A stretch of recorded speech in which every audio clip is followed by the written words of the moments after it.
RTO प्रशासन आलोक कुमार ने हमारे संवाददाता अवधेश चौहान को बताया है कि स्कूली छात्र छात्राओं की सुरक्षा के साथ कोई समझौता नहीं किया जाएगा। स्कूली वाहनों के खिलाफ निरंतर चलती रहेगी प्रवर्तन कार्रवाई। आरटीओ प्रशासन आलोक कुमार ने बताया है कि परिवहन आयुक्त द्वारा जो सर्कुलर जारी किया गया है उसके अनुसार अब स्कूली वाहनों से प्रिंसिपल व प्रबंधक सीधे जुड़े रहेंगे। अब प्रिंसिपल व प्रबंधक बच्चों की सुरक्षा के मामले से पल्ला नहीं झाड़ सकते, उनकी जवाबदेही रहेगी। स्कूली वाहनों के प्रपत्र पूरे कराने, फिटनेस व परमिट आदि की जिम्मेदारी भी विद्यालय प्रबंधक व प्रिंसिपल की होगी। आरटीओ प्रशासन आलोक कुमार ने बताया है कि 1 जुलाई से 15 जुलाई तक स्कूली वाहनों के विरुद्ध सघन प्रवर्तन अभियान चलाया गया, जिसमें सैकड़ों की तादाद में वाहनों का चालान किया गया, साथ ही बंद की कार्रवाई की गई। यह सतत प्रक्रिया है, ये प्रवर्तन कार्रवाई निरंतर जारी रहेगी। जनपद में मात्र 46 स्कूली वाहनों की फिटनेस नहीं है, जिसे कराने के लिए स्कूल प्रबंधक को नोटिस भेज दिया गया है। देखिए, इसके लिए बहुत स्पष्ट हम आपको बताना चाहेंगे कि जितने भी स्कूली वाहन हैं उसमें चाहे स्कूली वैन हो, स्कूली बसेज हों, सबके लिए आदरणीय परिवहन आयुक्त महोदय के द्वारा बहुत ही सख्त निर्देश दिए गए हैं।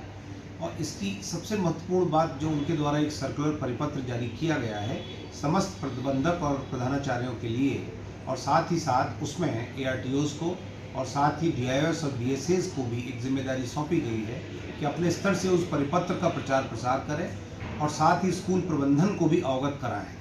तो इसकी सबसे महत्वपूर्ण बिंदु इसमें यही है कि अब तक स्कूल प्रबंधन अपने आप को बिल्कुल छात्रों के जो विद्यालयी यान हैं, जो स्कूल बसेज हैं, उसमें जो उनका परिवहन होता है, बच्चे स्कूल आते जाते हैं, उससे अपने को अलग कर लेते थे।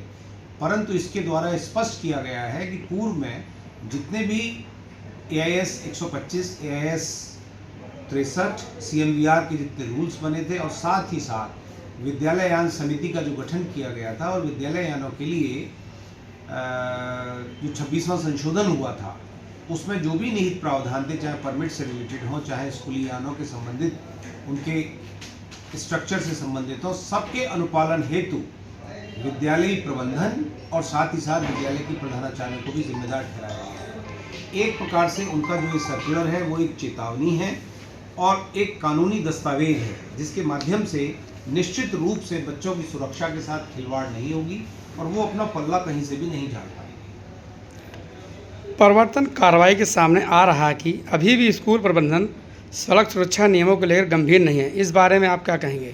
नहीं, देखिए, प्रवर्तन कार्यवाही के लिए भी परिवहन आयुक्त महोदय का बहुत स्पष्ट निर्देश था और 1 जुलाई से लेके 15 जुलाई तक बहुत ही सघन अभियान चलाया गया, जिसमें सैकड़ों गाड़ियों की, मुझे लगता है कि बहुत प्रभावी प्रवर्तन कार्यवाही हुई। उसमें गाड़ियां निरुद्ध भी की गई, चालान भी किए गए।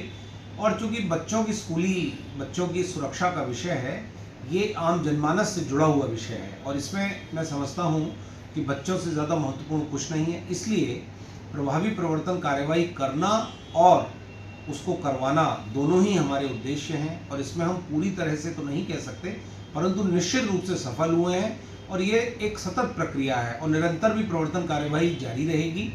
और इसमें हमने अपने मोटर वाहन निरीक्षक को भी निर्देश दिया है कि किसी भी प्रकार से स्कूली वाहनों की फिटनेस में कोई समझौता न किया जाए।